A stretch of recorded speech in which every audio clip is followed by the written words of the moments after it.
Okay, let's get into an housing market update because we have some crazy things going on. I usually have the fancy camera and we do it up with big editing and stuff like that, but we just got to get to the news today. So that's what we're going to look at. We're going to look at NAR released a report about pending home sales. Spoiler alert, not great. And then we also have something I've been covering on TikTok for the last little while. So this is the CE Shop, which is the big education where people go and get real estate education in all 50 states, right? They go and they'll get licensed and they'll do their continuing education and stuff like that. So it's a pretty fundamental entity in the real estate world. And they released information about buyers canceling their contracts, which I think is kind of the most scary metric that we have seen recently, because we don't get to see that rate how they have it now. So what does that mean by that? So basically the rates of people canceling their contracts to buy homes in these bigger metros are double what we've seen. They're record breaking rates. So crap's getting real. So let's look at the pending home sales index from NAR, which is the National Association of Realtors. If you're a realtor yourself, you know NAR because they make you pay them for a lot of things, but you have to pay them every I think it's quarterly due, something like that. All right, so August 2022. This is great because this is the end of September, so we are getting information from August and hopefully maybe September soon. But we get it in like a month in arrears, right? So August 2022 pending home sales were down 2% from July, and contract signings fell year over year by double-digit percentages in each region of the U.S. Now, this is a macroeconomic trend that we're seeing here, which is showing that this is spreading from major metros like New York, San Francisco, San Diego, Phoenix, even all the way down to the heartland, to the flyover states, if you will, which have been traditionally pretty insulated against the vicissitudes of the market. Your boy's busting out his SAT words today. I'm Stephen Clark. I've sold 200 homes, over 200, and I've flipped over 100. So this is why I know what I'm talking about. But there's still a lot to learn, but I still know enough. I know enough to put some information out there. All right. The pending home sales index, leading indicator of housing activity, measures housing contract activity and is based on signed real estate contracts for existing single-family homes. Now remember, single-family homes, condos, and co-ops. They do not put duplexes, multifamily houses, quadplexes, triplexes into this, which is odd because a lot of a lot of first-time home buyers like me back in the day used their FHA loan to buy a multifamily home. So there is still a large swath of the real estate market that's not getting taken into account here. Maybe some of those clever investors, maybe some of those clever buyers that listen to Bigger Pockets or watch channels like this we aren't seeing the metrics from them, which I think would be fascinating to see what the investors are doing, because the investors have more money to spend in general in the real estate market than just like a single family home buyer. So anyway, that's something that I'll have to dig up if anyone even calculates that data. I'm not sure if they do or not. This is just a disclaimer. They're talking about pending home sales is just something that they use, but this could be for a couple different reasons, right? I think what we're seeing in these other markets too. So we're going to look at the slowing down of the housing market via people canceling their contracts. So what I've seen happen, and when you look at that Fannie Mae report that came out, Fannie Mae did a forecast report. They were talking about the locked-in buyers, right? So you have a lot of people, sellers now, that don't want to sell anymore. So you're restricting inventory. So inventory is actually going up because people are still listing and buyers are not buying as quickly. So inventory is going up, but you're also seeing a locking in of home buyers, right? Because they have a good interest rate, and if they sell now and were to buy something else, it would be double the price. They have an affordability issue, and they also have much higher rates than they did just a year ago, as we know. So we know there's been 2 years of an incredibly hot sellers market, but we are at pre-COVID home price levels. So it's cooled off a lot. It's still really expensive, but it's cooled off a lot already. And we have buyers canceling contracts, which is actually not a terrible strategy.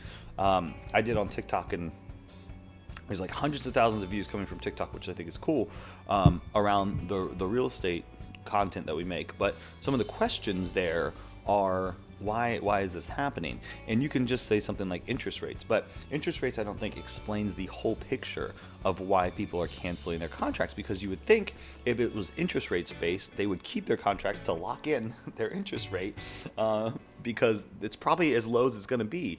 Like the next 6 months is probably just going to see higher interest rates, right? So you would think, okay, well, wouldn't they want to buy a house right now to lock in that interest rate?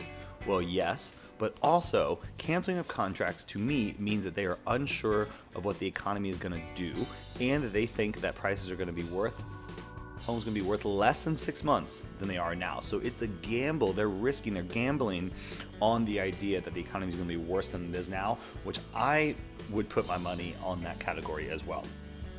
So rising mortgage rates are forcing some buyers to cancel home purchases. Yeah, and some people just are realizing that they can't afford what they think they could. If rates were at 5%, you made an offer, but it reached 5.8% by the time the deal was set to close, you may no longer be able to afford the home. You may no longer qualify for the loan. So nearly 15% of home deals fell through in June. Now, some of these major metros that we're going to look at here in a second, the top 10, have seen up to 26% of home deals falling through. So about 60,000 home purchase contracts fell through according to Redfin, and that's 14.9% of the homes that went under contract this month, up from 12% and 11% a year earlier. I began monitoring that data in 2017, which I think is an awesome thing to monitor. The rate of cancel contracts was 17.6% in March 2021 and 16.4% in April 2020. The home deals that fell through in a given month didn't necessarily go into contract that same month. So when mortgage rates shot up to almost 6% in June, we saw a number of buyers back out of deals. Some had to bow out because they could no longer get a loan due to the jump in rates. Buyers are more skittish than usual. So that's what I was talking about. They're more skittish, but also, they could just, not afford it. Home buyers are seeing higher cancellation rates too. Cancellation rates up from 6.6% to 9.3%. Good Lord, hard for your boy to say. So deals in the housing market are falling through at the fastest clip since 2020. So look right there. We can see that we have not had this since 2020, where we had 17%. Now we're going closer. We're up there, close again. And in some metros, like I said, that we're going to look at in this video, it's even higher. So here's with canceled contracts. Now, I had a TikTok about it, and we had some different cities, but some of them were the same.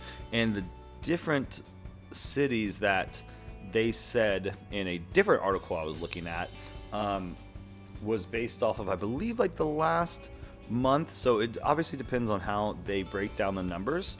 So you're going to get different cities per numbers, but that's not really what we want to concern ourselves with, in my opinion. What we want to concern ourselves with is larger geographic areas. Where are all these cities clustered in? Is there a common trait?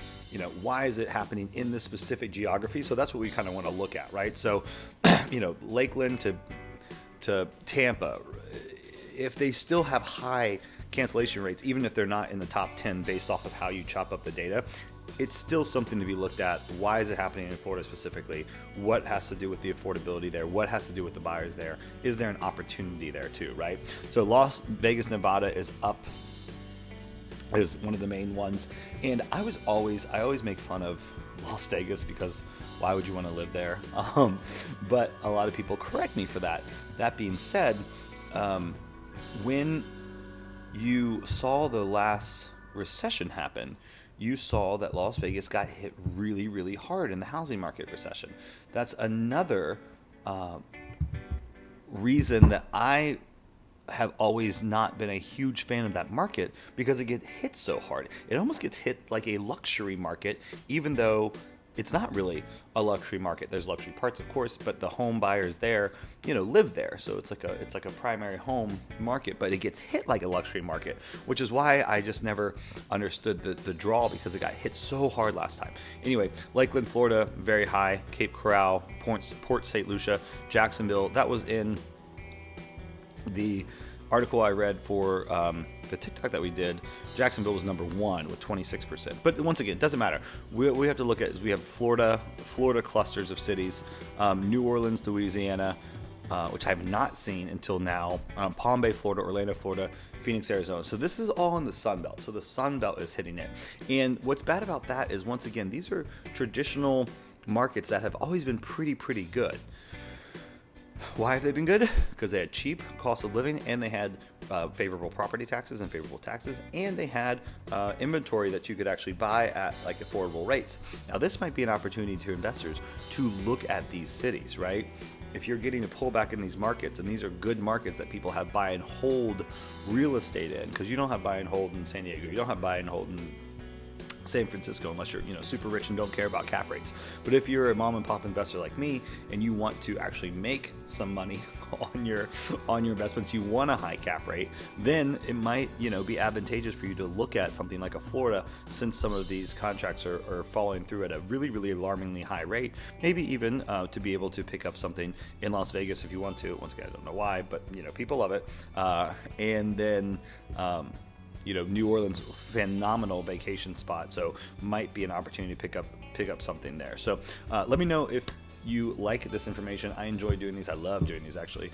And I have a crypto channel, but real estate's my passion, so stay here. Drop down to the link below. I have things you can sign up for. You can ask me questions, and I think for like $45, I'll answer like an in-depth question, which is kind of fun to do, because some people have deeper questions than just the couple word answers I can write on TikTok or on YouTube. So anyway, thanks for watching. Like and subscribe to this channel. We'll see you soon.